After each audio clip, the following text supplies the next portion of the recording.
Hi hello నమస్తే welcome to my channel. Big boss season 9లో Saturday చాలా అంటే చాలా అప్డేట్స్ అయితే ఉన్నాయండి. ఒక్కొక్క వీడియోలో కొన్ని చెప్పుకుంటూ వస్తున్నాం.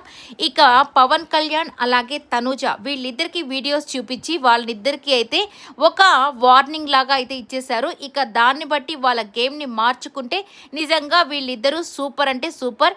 ఇక తనూజకైతే అసలు తిరుగులేదు. ఆమె టాప్ 1లో ఉంది కాబట్టి ఇంకొద్దిగా చిన్న మార్పులు చేసుకుంటే ఆమె మాత్రం కప్పు గెలవడం ఖాయం.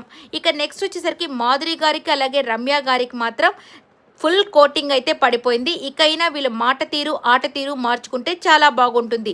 ఒళ్ళు దగ్గర పెట్టుకొని మాట్లాడాలి, అది మాత్రం కన్ఫామ్. ఇక ఆయిషాకైతే నువ్వు చాలా హైపర్ యాక్టివ్గా ఉన్నావమ్మా, కానీ గేమ్ దగ్గరకు వచ్చేసరికి ఏమైంది? ఓడిపోతే ఓడిపోయావు, అలా కొట్టుకోవడం అరవడం ఏంటది అసలుకి? ప్రతి ఒక్కరితో తగాదాలు ఏంటిది? నీ బిహేవియర్ మార్చుకోవాలని చెప్పి నాకు సార్ ఆమె కూడా ఒక కోటింగ్ అయితే ఇచ్చేసాడంట. ఇక ఇమ్మాన్యుయల్కి మాత్రం చాలా మంచి అప్రిషియేషన్ అయితే దొరికిందంట. ఇక తను కామెడీ టైమింగ్ కూడా సూపర్ అంటే సూపర్గా ఉంటుంది. ఇంతమంది సీరియస్ కంటెస్టెంట్స్ ముందు తను ఇచ్చే కామెడీ మాత్రం నెక్స్ట్ లెవెల్లో ఉంటుంది. తను లేకపోతే ఈ షో అసలు వరస్ట్ అయిపోయిండేది. కానీ ఇమ్మాన్యుయల్ ఎప్పుడు కెప్టెన్ అవుతాడని ప్రతి ఒక్కరూ ఎదురు చూస్తున్నారు. ఎందుకంటే సాటర్డే సండే మంచి అప్రిషియేషను అలాగే మంచి అవార్డులు రివార్డులు దొరుకుతున్నాయి. కానీ కెప్టెన్ ఎప్పుడు అవుతాడా అని ఎదురు చూస్తున్నాం. త్వరలో తను కెప్టెన్ అవ్వాలని మనస్ఫూర్తిగా కోరుకుంటున్నాను.